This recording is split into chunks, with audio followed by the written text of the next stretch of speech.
Iniciando o vídeo. Olá, gente. Estamos aqui iniciando a nossa live depois da sessão da Câmara. É isso mesmo, a sessão da Câmara acaba de acabar, faz uns 15 minutos. Foi até 15 para meia-noite. Seja bem-vindo quem está entrando aí, vou esperar entrar um pouco de gente. Quem ainda está acordado na segunda-feira à noite, Milton Santos, seja bem-vindo. Cimeia, minha mãe, seja bem-vinda. Falar um pouco, principalmente, do que aconteceu essa semana, mas falar principalmente do que aconteceu na sessão da Câmara de hoje. A Wanda, que está aí presente com a gente, seja bem-vinda, Wanda. O pessoal vem chegando. Dimara, seja bem-vinda, Dimara. A Brenda, seja bem-vinda, Brenda. O pessoal vem chegando que a gente vai conversando um pouco. A Iapo, seja bem-vindo, companheira. Bom, já tem aí acho que umas 9, 10 pessoas assistindo. Eu vou começar falando sobre o que a gente apresentou de requerimento hoje na Câmara. Apresentamos 2 requerimentos que eu entendo como essenciais. Boa noite, Wanda. A Thalita, que está entrando aí conosco, seja bem-vinda. Então, um requerimento que apresentamos hoje foi em relação às estradas rurais. Na verdade, nós tivemos na estrada ali que vai para o Gramado e Campinho, a estrada de terra, depois da chuvarada que teve na última semana, nós tivemos um acidente, o carro rodopiou e deu no barranco, né? E daí eu fui para a Câmara falar novamente sobre a questão das estradas rurais de Tatuí, que a Prefeitura é desleixada em relação às estradas rurais e tem tragédias que estão anunciadas, que estão para acontecer e infelizmente, graças a Deus, não aconteceu nada com o condutor do veículo, apenas estragou a máquina, o carro, mas me deixa extremamente chateado, porque eu cansado de falar na Câmara sobre estrada rural e a Prefeitura de nada faz. Rafael, que está aí conosco, seja bem-vindo. Então, essa é uma das questões que a gente falou hoje na Câmara. A outra coisa foi em relação à farra do Uber, lá na Câmara Federal. Então, mandei um requerimento para o seu Rodrigo Maia, questionando sobre o quanto o nosso deputado tatuiano Giga Peixoto está gastando com Uber lá na Câmara Federal. Para vocês terem uma ideia, Tatuí ficou famoso essas últimas 2 semanas por causa do seu deputado federal Giga Peixoto. A revista Época, estou aqui com ela. Depois, se quiser, eu coloco nos comentários a publicação. Alguém falou que tá sem som. Tá sem som? Sem som. A Yá falou que o som tá normal. O meu está normal o som. Tá normal o som? Som, teste. Testando. Como que é a música que a Yapo canta? Alô, testes. Alô, som. Teste. 1, 2, 3. Testando. Tá totalmente fora de Alô, si. som. Teste. 1, 2, 3. Pra mim, essa música é a melhor interpretação de Yaponira Reis. Procurem aí na internet a nossa companheira Yapo. Boa noite, o Raoni, O meu. que tá mandando aí pra gente. Tá sem som? O meu. Clica aí do lado do celular aí pra ver se tá. É mesmo? Deixa eu entrar no celular. Dá uma olhada aí. O Alan, que tá aí com a gente, pessoal tá seja bem-vindo. normal. Tá normal, é a Caroline aqui, que acho que tá sem som, né? Daí, voltando, gente. Então, na revista Época, na última semana de novembro, o colunista Guilherme Amado coloca como título: deputados já gastaram mais de 150 mil em Uber em 2019. Isso aí são números até setembro, para vocês terem uma ideia. E o campeão de gasto é aquele que sobe na tribuna da Câmara e fala em austeridade, que fala em responsabilidade com o dinheiro público. O campeão de gasto é o senhor Giga Peixoto. E colocou aí Tatuí nas páginas nacionais, envergonhando a nossa cidade. O deputado Giga Peixoto envergonha a nossa cidade. Né? É o deputado que vota a favor da reforma da Previdência, porque não tem dinheiro público mais no país, vota a favor da mini reforma trabalhista, porque não tem dinheiro público no país, e, né, tá lá na farra do Uber. Na farra do Uber. Daí, é aquela coisa, o que se fala até no meio jurídico, né, é que às vezes é bom usar do direito de manter-se calado, né, para não se complicar mais. Por isso que os advogados geralmente utilizam esse dispositivo jurídico, né, mantendo o interesse de ficar calado. O deputado Giga Peixoto, né, usou da mesma esperteza do seu presidente da República e não manteve-se calado. E daí o deputado Giga Peixoto diz assim, em resposta à revista Época, que prefere utilizar transporte individual por ser mais econômico do que aluguel de carro e gasto de combustível. Daí, a gente foi ver lá o mês de setembro, com o nosso deputado Giga Peixoto, o que ele gastou com essa questão do transporte. E daí tá lá, que em setembro ele gastou R$ 1.021 com Uber, R$ 2.800 com aluguel de carro e R$ 1.300 com combustível. Como assim? O senhor tem acabado de falar aqui que prefere usar o transporte individual para não gastar com aluguel de carro e combustível?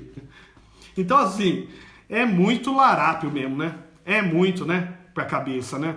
Então, me deixa muito entristecido que para usar dinheiro público, né, pra farra do Uber, o senhor utiliza mesmo, né? Mas na hora de ter que fazer austeridade, o senhor não tira do seu próprio bolso, né? Quanto o salário do senhor, né? Precisa, de fato, de transporte, precisa de tudo isso, deputado? Não. O que o senhor faz? O senhor quer tirar do pobrezinho que recebe o seu dinheirinho do INSS, né? Não é isso que o senhor votou lá a favor? Junto com o seu Samuel Moreira, amigo do Gonzaga? Não é isso que o senhor votou a favor? Lá da reforma da Previdência? Também não é a mesma coisa que o senhor votou lá em mini reforma trabalhista? Então, deputado, muito entristecido, viu? Você coloca tatuí nas páginas nacionais de maneira triste, né? E daí depois vem falar que tá mandando recurso para Tatuquera, vem cortar lá na carne sua. Tem que cortar lá na carne, viu? Bom, para continuar, nós tivemos requerimentos de SEI. Para quem não sabe, SEI significa Comissão Especial de Inquérito, onde você apresenta indícios sobre determinadas questões dentro da coisa pública, né? O vereador apresenta com 6 assinaturas em requerimento à Câmara, ao plenário da Câmara, e a partir disso o plenário da Câmara diz se aceita ou não aceita. Então, nós subscrevemos 2 SEIs hoje na Câmara Municipal. Uma é a SEI da Santa Casa, que foi para a Câmara, e a SEI da Santa Casa, na verdade, ela se fundamenta em quê? Né? Vocês, eu não sei se todos sabem, a Santa Casa hoje vive com uma dívida de quase 31 milhões de reais hoje na sua gestão. A Santa Casa quase foi a leilão por causa do que devia à Sabesp, e daí quase que o juiz já tinha mandado para leilão. Eu fui um dos poucos vereadores que me posicionei, inclusive na Câmara, falando disso, quando aconteceu o leilão, quando estava para acontecer o leilão, daí a Prefeitura conseguiu renegociar, mas mesmo assim, a dívida da Santa Casa é monstruosa. Ela é monstruosa. Para vocês terem uma ideia, eu não sei hoje quanto que está a dívida no nosso município, eu tenho algumas informações de alguns anos atrás, que a dívida já estava para mais de 80 milhões. Né? Não sei se meus assessores têm informação mais atualizada em relação a isso. Mais ou menos por isso. De 2017 a 2018. Então, veja, é equivalente a dívida da Santa Casa a mais de 1/3 da dívida do município. Isso é um absurdo. Queiram um absurdo, né? E a Santa Casa entrou em greve lá em 2017 porque os funcionários não estavam sendo pagos. E por que os funcionários não estavam sendo pagos? Porque a Santa Casa não podia receber dinheiro público porque não tinha um selo de bom pagador chamado Certidão Negativa de Débito, CND. E depois foi conseguir judicialmente que fez que a Santa Casa acabasse a greve dos funcionários da Santa Casa. E o que eu coloquei também na sessão é que é o seguinte, que grande parte a maior parte dessa dívida da Santa Casa é em relação a encargos trabalhistas. E daí, o que é a questão do encargo trabalhista? Qual que é o grande problema? Que eu gostaria que as pessoas observassem. Você tem, por inúmeras gestões na Santa Casa, e que houve intervenção da prefeitura, houve a prefeitura administrando direto ou indiretamente a Santa Casa, você teve inchamento de quadro de funcionários dentro da Santa Casa. E ou inchamento ou demissões em massa do quadro da Santa Casa. Veja bem, qual que é o grande problema disso? Né? Se você está no serviço público, o funcionário tem estabilidade. Então, o prefeito que entra, né, e a maioria dos prefeitos que teve na história de Tatuí, né, querem o quê? Usar a Santa Casa para quê? Ele quer utilizar a Santa Casa para devidamente colocar os seus carguinhos, né, dos seus apoiadores de campanha, do cabo eleitoral, dos correligionários, dentro de um carguinho, para ganhar um dinheirinho. E quando eles não têm mais cargos comissionados para colocar dentro da prefeitura, eles fizeram durante anos colocando dentro da Santa Casa. Por quê? Porque diferente da prefeitura, que o funcionário público tem que prestar concurso, a Santa Casa não. Então, o que aconteceu? Houve demissões de pessoas da Santa Casa que não tinha devidamente proximidade política com o prefeito da atual gestão, da gestão que estava em vigência à época, e ao mesmo tempo você teve inchamento de quadro que eram os seus cabos eleitorais daquela gestão à época. Então isso fez com que a gente tivesse uma monstruosidade em dívida de encargo trabalhista, né? De demissão de funcionário principalmente, e um inchamento do quadro de funcionários da Santa Casa. E daí, aí que está a situação.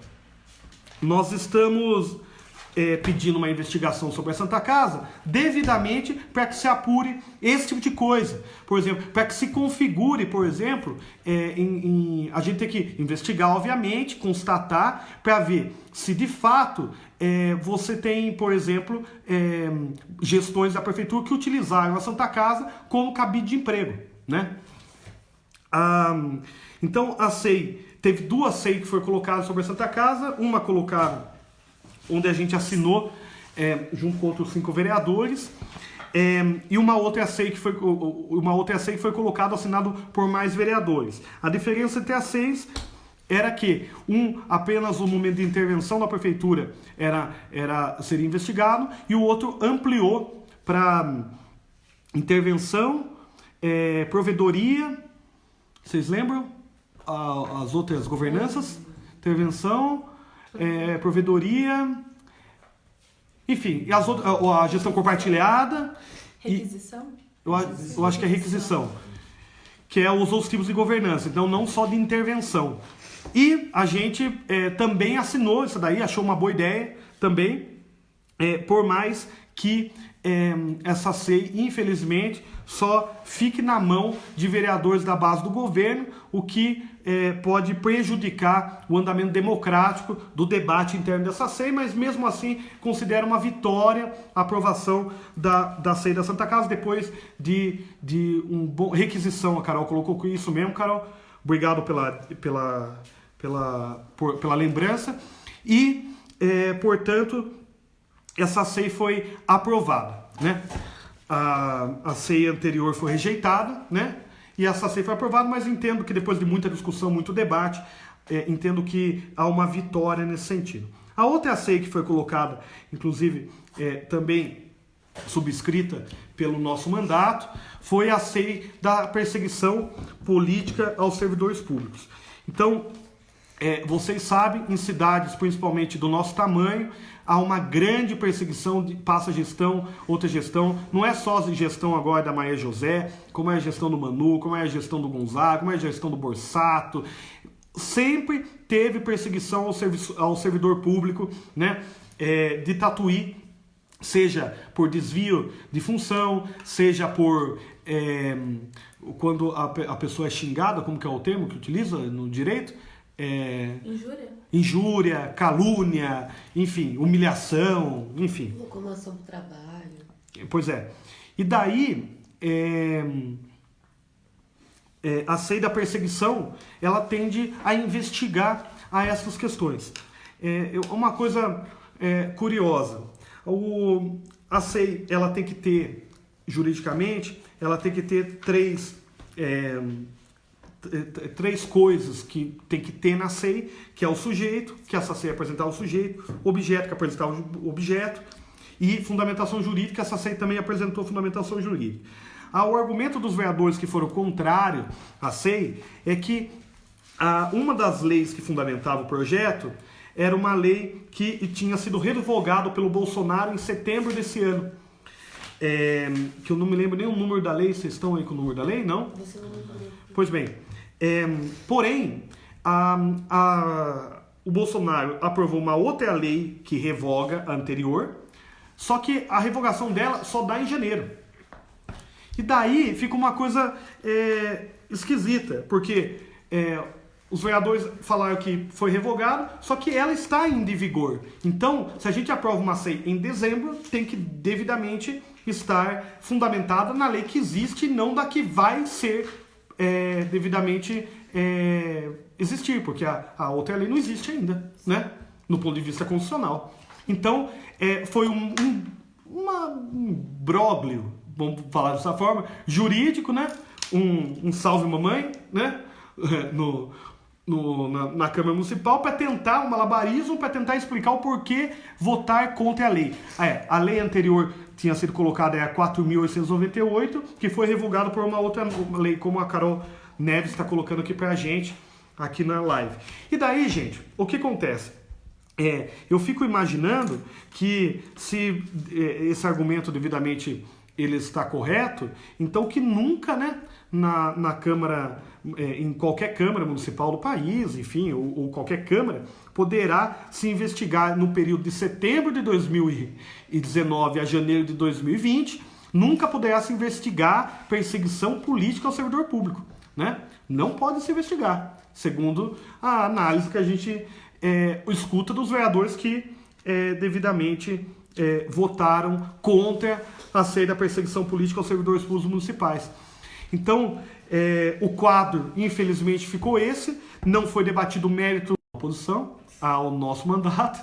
E o Pérez agora tá carregando. Agora tá carregando, voltou? Estão conseguindo me ver?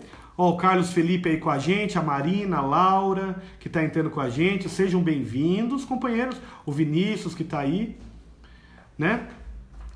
Vacatio legis. Que é o termo Vacatio legis, de... que fica entre a promulgação de uma lei E a outra, né? O Vinícius é o companheiro que fez essa parte de direito. Isso. Vinícius, obrigado pela contribuição. Então, gente, fica essa estranha rejeição à comissão de investigação na Câmara Municipal à perseguição. A SEI não foi aprovada por 8 votos a 6, o que nos dá grande tristeza, mas vamos continuar investigando com as ferramentas que temos, né, o serviço público. É bacana dizer também que essa semana, daí os companheiros me ajudam a lembrar, nós tivemos, eu não lembro o dia exatamente, mas nós tivemos a apresentação do Saltimbancos. Quinta-feira, dia 12. Foi quinta-feira, dia 12. Do Saltimbancos no Céu das Artes, do Instituto Cultural Amadeus, em parceria com o Garage, né? A direção do maestro Luiz Bernardo e do César, que foi maravilhoso. O Saltimbancos de Chico Buarque foi apresentado lá. É uma galera que estava sempre ensaiando aqui no espaço da Casa da Praxis, que foi muito bacana. Nós temos mais coisas para falar sobre a semana? Quarta-feira, os encontros, terça-feira. Não, quarta-feira, reunião da frente com os advogados. Nós tivemos uma reunião quarta-feira da Frente Tatuí Popular com os advogados da progressistas da cidade. Para a construção do plano de governo. Para a construção do plano de governo. Na terça-feira, homenagem ao maestro.